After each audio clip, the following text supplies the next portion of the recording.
अरे गोप्याचं करायचं काय? जबाब दो, जबाब दो.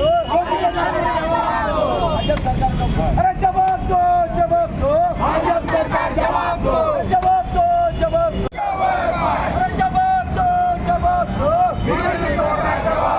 अरे जबाब दो, जबाब दो.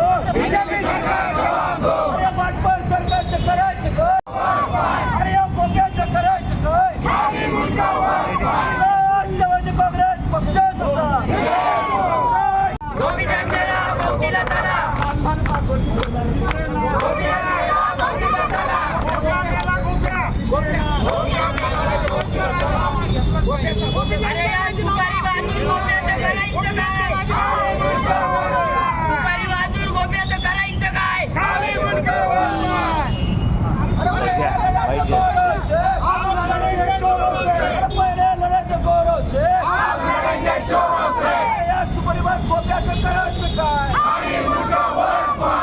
भाजपा सरकारचं करायचं काय?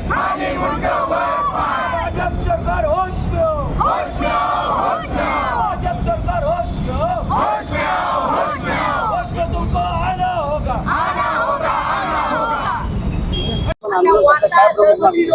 या प्रमुख मागण्या गोपीचंद पडळकरांचं हे असं चुकीचं वागणं महाराष्ट्राच्या सुसंस्कृत महाराष्ट्राला हे बिलकुल या महाराष्ट्राच्या सुसंस्कृतमध्ये बसत नाही.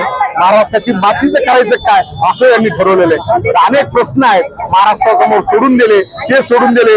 या आई वडील काय करते, त्याचा वडील काय करतो, असं हे वागणारे सरकार आहे. म्हणून या देवेंद्र फडणवीसना उलट देवेंद्र फडणवीसच बोलायला लावतो काय कोण असतो. कारण हे सगळं चुकीचं झालेलं आहे.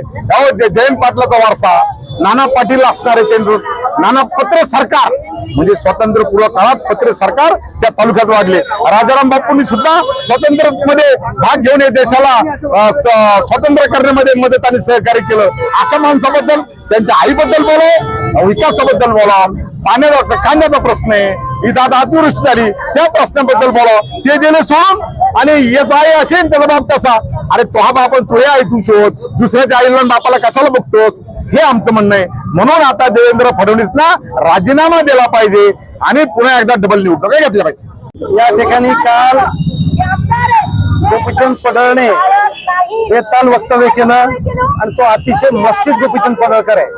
कारण याच्यापूर्वी त्यांनी पाहिलं, तुम्ही याच्यापूर्वी आमच्या सर्व पक्षाच्या नेत्यावरती पवार साहेब कुटुंबावरती त्यांनी संकट उडवले, काय वाईट बोलला होता. पवार साहेबाबद्दल वाईट बोलला, सुप्रियाताईबद्दल वाईट बोलला, रोहित दादाबद्दल वाईट बोलला. आणि त्याने मला वाटतं की तुम्हाला सगळ्याला माहिती आहे की मूर्खपणाचा कळस त्यांनी या ठिकाणी संसदेमध्ये सुद्धा काही लोकांवरती हल्ला केला, गुंडगिरी केली. तरी या भारतीय जनता पक्षाच्या मुख्यमंत्र्यांना त्याला काही केलं नाही. त्याला जण अभय दिले, त्याला सपोर्ट केला जातो. आणि काल तर त्यांनी अतिशय कहर केला. आणि आदरणीय जयंत पाटील या राज्याचे सुसंस्कृत नेतृत्व आहे, त्याचं कुटुंब आपण पाहता, राजाराम बापू सारखे हे महान नेते राज्यात होऊन गेले. आणि हे सगळं असताना त्यांनी अत्यंत खालच्या पातळीवरती जयंत पाटील साहेबांच्या आई वडिलांच्या बद्दल जे काही वक्तव्य केलं ते आमच्या तोंडातून आम्ही काढू शकत नाही. हे आमच्या जिव्हारी लागलेलं आहे. आम्ही एक तर त्याचा जीव घेऊ आणि त्याला जिवंत सोडणार आहे अशा पद्धतीचं आम्हाला वाईट त्याचं झालंय. तरी भारतीय जनता पक्षाला काही होईना, फडणवीस साहेबाला किंवा सरकारला, राज्याच्या उपमुख्यमंत्री आहेत, मोठे सत्तेतले मंत्री आहेत, यांना सुद्धा आजपर्यंत काही वाटत नाहीये. इतक्या नालायक पद्धतीने तो बोलला. आज आमच्या भारतीय कार्यकर्ते यांच्याबद्दल असे बोलले, त्यांनी आम्हाला जेलमध्ये टाकतील एका दिवसामध्ये.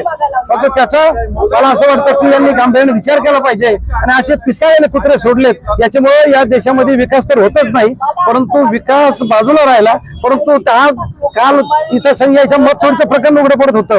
राहुल गांधी दिल्लीमध्ये पत्रकार परिषद घेत होते आणि मतचोरीचं नवीन प्रकरण त्यांनी उघडं करत होते. म्हणून ती मतचोरी लोकांच्या लक्षात येत नाही. म्हणून शनी या गोपीचंद पडळकर देखील लावून दिलं. आणि आदरणीय जयंत पाटील साहेबांना बोललं गेलं की त्यांना माहिती आहे की जयंत पाटील साहेबांची महाराष्ट्रामध्ये किती लोकप्रियता आहे आणि सगळे लोक टीव्हीवरती ती वेगळी चर्चा न्यूज चालेल अशा पद्धतीचा भकवास या लोकांचा आहे. त्या खालच्या आणि नीच पातळी जाऊन मुख्यमंत्र्याचा अभय आहे त्यांना 100% मुख्यमंत्र्याचा अभय. हा आमच्या बॅनरवर फोटो वर करा फोटो. ते बघा त्यांच्या बंगल्यात मुख्यमंत्री बसलाय, त्यांचा मानस पुत्र येतो, कोणत्या जीवावर उडतो. आज जर त्यांना मुख्यमंत्र्यांना अभय दिले नसते तर हा बोलू शकला नसता. मुख्यमंत्र्यांनी जर त्यांना एक फोनवर सांगितलं तू कोणाबद्दल वाईट बोलणार नाही, पण हा छोटा आहे, त्याचं कर्तृत्व काय हे आपल्याला माहिती आहे. आणि एवढं त्याचं वाईट कर्तृत्व असताना भाजप त्याला पोचतंय. हे असे पिसाळे कुत्रे कशासाठी पोचतात?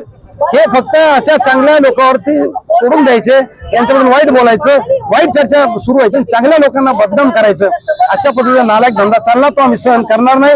आज आम्ही 2-3 पोलिसांना दिले, याच्यावरती जर गुन्हे दाखल करून त्याला अटक केली नाही, भारतीय जनता पक्षाने त्याचा राजीनामा घेतला नाही, तर तसं आम्ही याचं आमचं आंदोलन तीव्र करत जाऊ. हा आता आमचा पहिला दिवस या आंदोलनाचा आहे. मोठ्या प्रमाणात आंदोलन छेडू. राष्ट्रवादी काँग्रेस पक्ष आणि सगळे कार्यकर्ते या जिल्ह्यातले नव्हे तर राज्यातले लोक सगळे रस्त्यावरती उतरले आणि याचं दिवसेंदिवस मला तीव्रता लक्षात येईल.